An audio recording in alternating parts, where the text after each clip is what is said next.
Olá, primeira série. Vamos mais uma vez iniciar uma aula de Química. Sejam todos bem-vindos. Eu sou a Clésia, professora de Química de vocês. A nossa aula de hoje nós vamos aprender um pouquinho sobre modelos atômicos.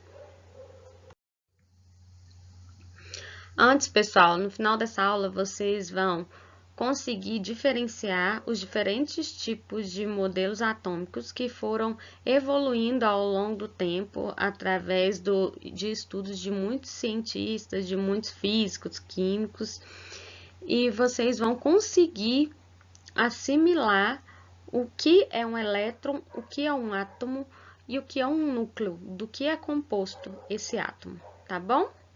Então, vamos lá. Antes de tudo, nós precisamos saber algumas coisas. De que é constituída a matéria? Aliás, antes de saber do que é constituída, você sabe o que é matéria? Sim ou não?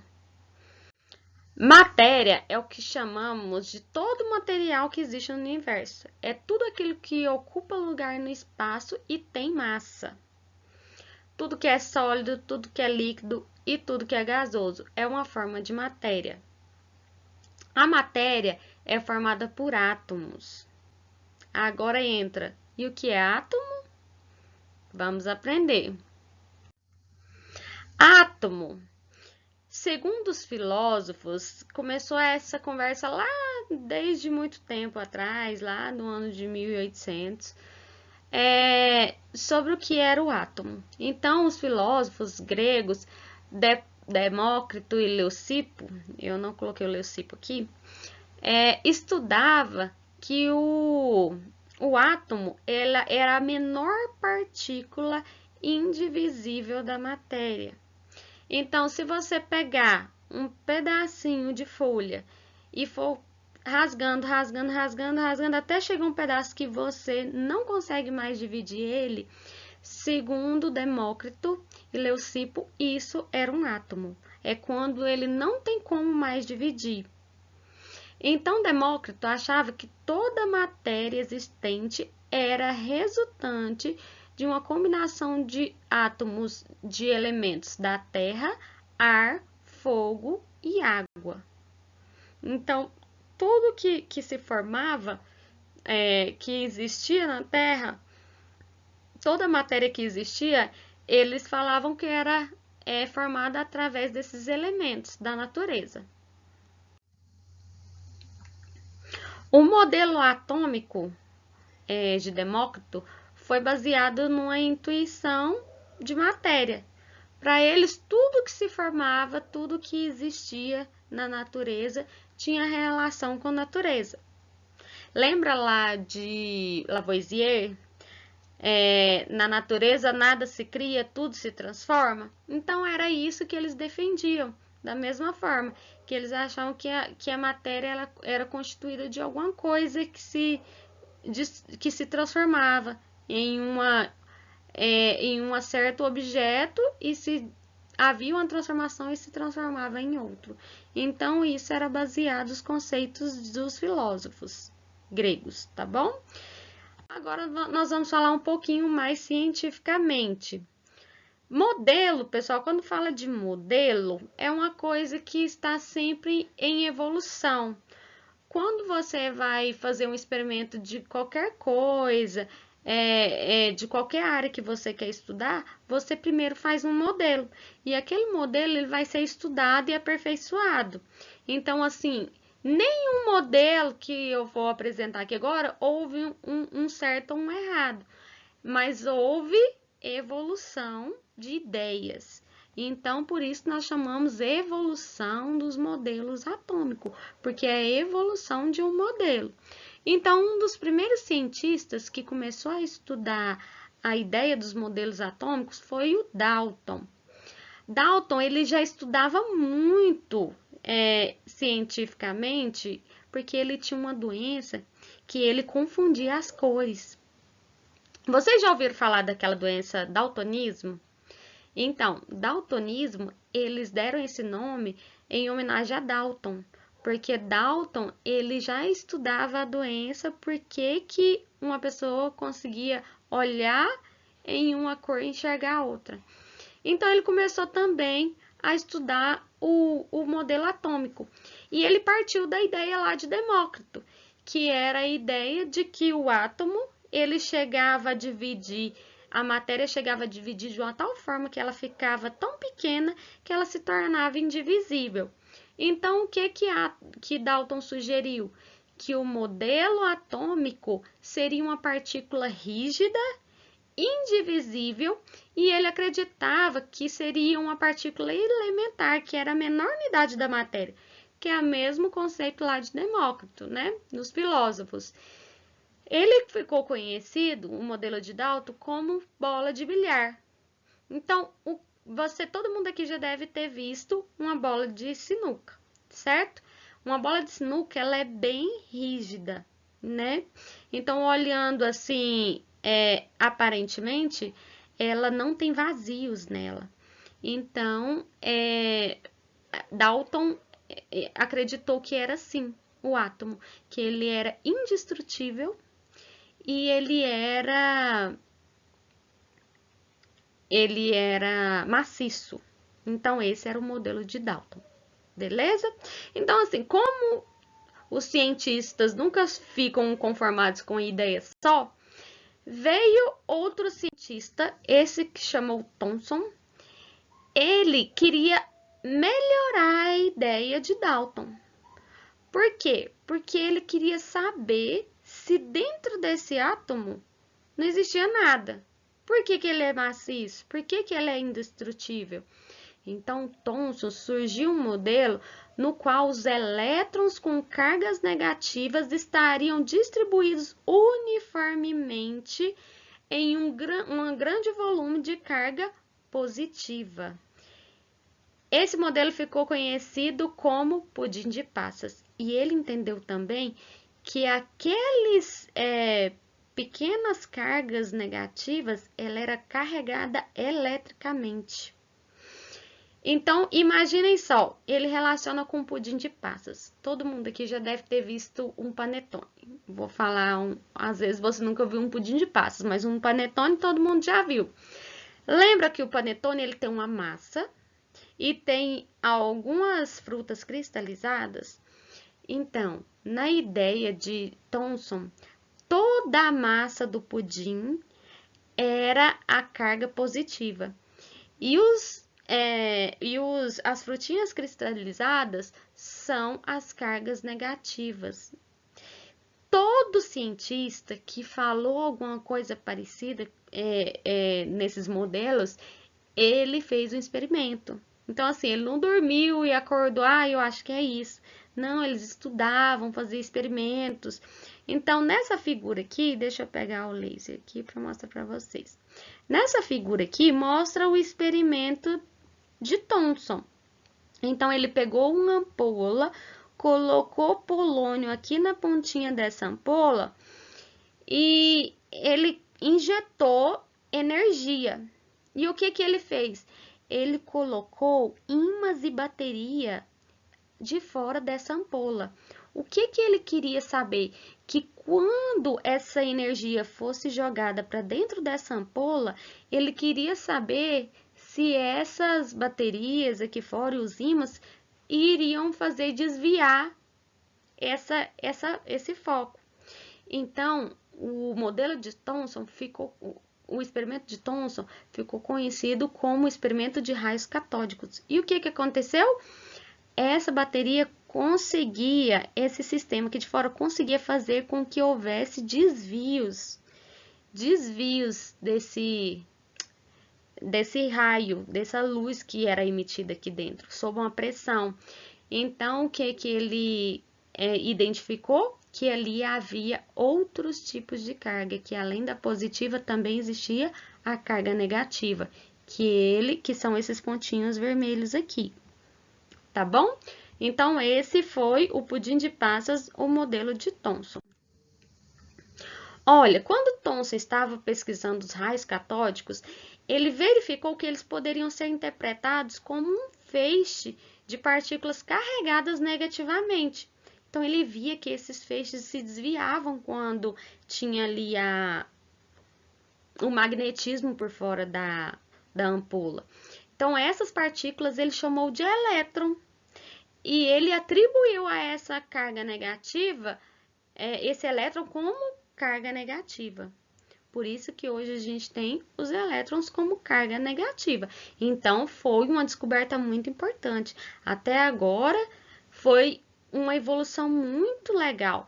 Olha só, antes a matéria só era indivisível, porque você diminuía até não ter como mais dividir. Depois, evoluiu para um modelo como maciço e indestrutível. Então, o átomo era um modelo indestrutível lá em Dalton. E agora, Thomson descobriu o elétron, que é um dos pontos muito importantes aqui para a química. Passado alguns anos, Rutherford foi outro cientista que queria estudar um modelo que Thomson deixou. Então, o modelo atômico de Rutherford foi baseado nos resultados de experiências, que ele também fez experiência com pessoas que trabalharam junto com ele. E essa experiência consistia no bombardeamento de uma lâmina finíssima de ouro. Ele colocou uma lâmina de ouro com partículas alfa. E essas lâminas possuíam cargas positivas. O que era a intenção de Rutherford? Ele queria saber se essas partículas iam ter desvio, se quando bombeasse ali, ela ia passar pela lâmina de ouro ou ela ia voltar. E se ela passasse, ele queria saber se ela ia desviar ou ia retinho. Já vou mostrar para vocês como que é esse modelo de Rutherford. Olha, aqui mostra muito bem como foi esse modelo. Ele colocou aqui uma caixinha de chumbo, e dentro tinha polônio. E esse polônio emitia partículas alfa. Algumas passavam pela lâmina. Isso foi o que ele observou, pela lâmina de ouro. Ele observou que algumas passavam pela lâmina de ouro. E outras voltavam. E algumas, além de passar, ela sofria desvio, ela não ia retinho, tá vendo? Às vezes ela desviava. Pessoal, isso foi uma descoberta muito importante, que foi onde descobriu que o átomo ele tem um núcleo. Deixa eu passar. Isso aqui. Foi o que eu falei para vocês, né? Então, aqui tinha um polônio, um bloco de chumbo, o papel fotográfico, que é onde ia ficar as marcas, as manchas de onde passou ali as partículas alfa, onde ela marcou. Então, pelo papel, ele sabia onde é que ela passou. Onde ela marcou era onde ela sofria os desvios. A maioria das partículas atravessou, algumas chicotearam, que é a mesma que voltaram, e algumas poucas eram desviadas. Olha só, foi onde ele descobriu que ali os elétrons, ele não estava paradinho igual lá no pudim de passas de Thomson. Ele descobriu que esses elétrons, ele ficava gravitando em torno de um núcleo. E que esse núcleo, ele tinha carga positiva.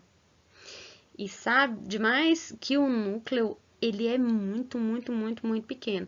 Imagina um estádio de futebol. Vamos imaginar aqui um modelo de Rutherford.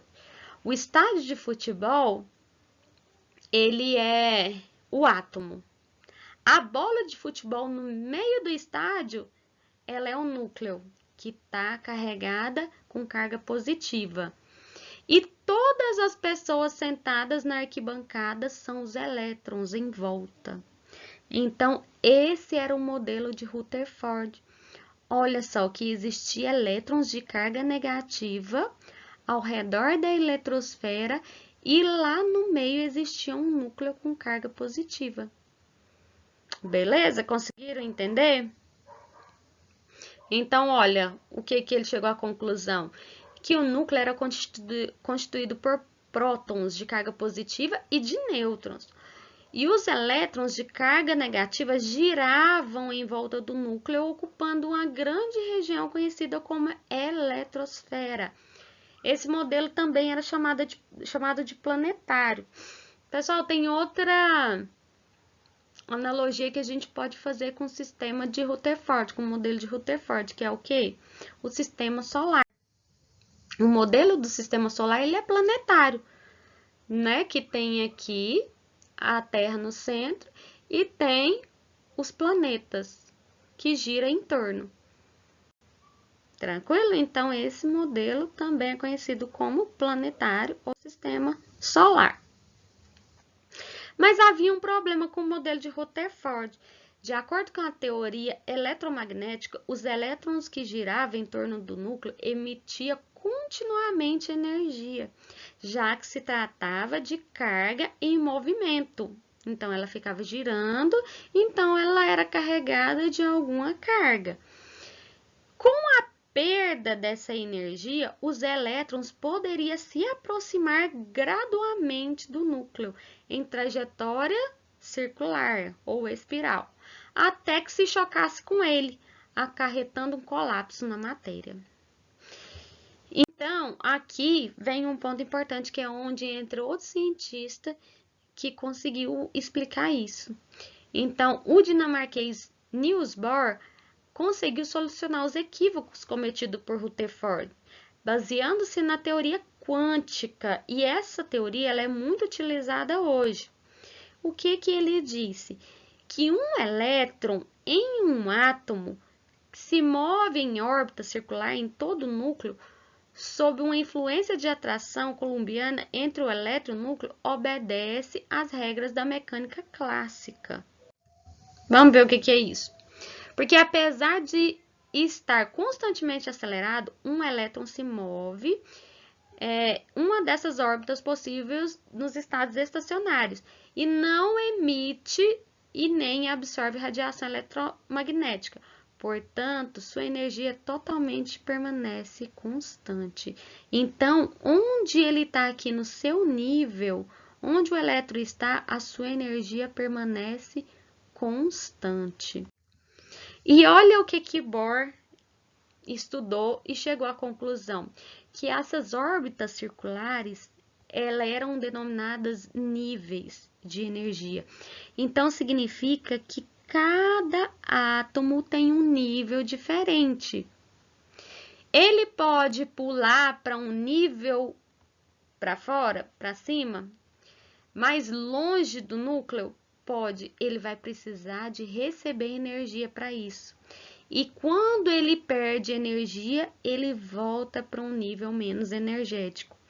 Então, o que Bohr descobriu? Que os elétrons que nela se localizam constituem uma camada eletrônica e são conhecidos 7 níveis de energia. Então, o átomo ele tem um núcleo e tem 7 níveis de energia onde os elétrons ficam na órbita. E é onde nós conseguimos identificar hoje na tabela periódica quais elementos fazem parte de qual nível. Então, nós vamos aprender isso na próxima aula. Quais os elementos faz parte da camada mais próxima do núcleo, quais elementos faz parte das camadas mais longe do núcleo. Então, isso também foi uma teoria muito importante. Então, eles colocaram um nome aqui aleatório para nomear esses níveis, K, L, M, N, O, P, Q, que são os 7 níveis. Olha só, quando um elétron de hidrogênio, por exemplo, olha, o hidrogênio ele está na primeira camada pertinho do núcleo. Por quê? Porque ele tem o número atômico 1. Então, ele fica aqui, ó, na primeira camada, no primeiro nível, perto do núcleo. Então, quando ele está no estado normal, ele absorve um fóton e a quantidade de energia necessária do elétron para que ele salte da primeira para a segunda camada, da primeira para a segunda camada, isso mesmo, o átomo encontra no estado que nós chamamos de excitado. Então, quando ele recebe energia, ele fica excitado. Aí ele consegue ir para um outro nível. E da mesma forma, se ele tiver em um nível que está mais externo, ele vai ter que perder essa energia para voltar para o seu estado normal. Então, o nível do hidrogênio ele está aqui no 1. Ele pode mudar? Pode, mas para ele mudar de nível, ele precisa receber energia. E quando ele está recebendo energia, nesse meio intermediário, que ele está energizado, nós chamamos ele de estado excitado. Olha só, pessoal, esse aqui é um exemplo muito interessante, que é o exemplo dos fogos de artifícios. O que é que nós conseguimos observar nesses fogos? Que são a energia provocada nos elétrons. Quando os elétrons estão próximos do núcleo, ele está com uma menor energia. Então, para ele ir para uma maior energia do núcleo, para ele ir para um outro nível de energia ali da eletrosfera, ele precisa receber energia. Então, ele vai para um nível de maior energia. E quando ele retorna para o seu estado normal, com menor energia, a energia que foi absorvida será liberada em forma de luz. Então, ele vai liberar luz colorida. Nós conseguimos fazer isso no laboratório, que é o teste de chamas. Em outra oportunidade, eu vou fazer para vocês verem como que isso funciona. Funciona de verdade, assim como funciona nos fogos de artifício. Se o elétron absorveu energia, ele precisa liberar, ele vai liberar dando algum resultado. No caso dos fogos de artifício, ele vai liberar luz colorida. Olha, para a mistura funcionar, sais provenientes de diferentes metais são adicionados à pólvora, isso lá nos fogos de artifício, de modo que no momento da explosão, uma cor seja produzida. A tonalidade varia de acordo com o componente. Olha aqui os elementos envolvidos nos fogos de artifício. O sódio e o cálcio, que são dois elementos diferentes, são dois átomos, que dão a coloração amarela dos fogos de artifício. O lítio e estrôncio dá a cor vermelhada, o bário e cobre, cor esverdeada, o ferro, cor dourado, potássio, cor azulada e púrpura, magnésio, cor branca. Pessoal, eu sempre gosto de trazer um exemplo prático para vocês, porque todo mundo pergunta, para que eu estudo química? Olha só, vocês vê química em todo lugar, a tabela periódica, porque toda vez eu bato na tecla. Vocês precisam ter tabela periódica para vocês familiarizar com os elementos. Então, todos aqueles elementos encontrados na natureza ou testados em laboratório está no nosso cotidiano, no nosso dia a dia. E às vezes a gente só não faz essa relação de teoria e prática. Beleza? Estudem esse vídeo, façam as atividades que está lá no GPA. Agradeço a atenção de todos vocês e espero que vocês tenham gostado. Se ficar com dúvida, pode voltar. Se precisar falar comigo, pode mandar mensagem, ok? Beijo para todos vocês e tenham uma ótima semana.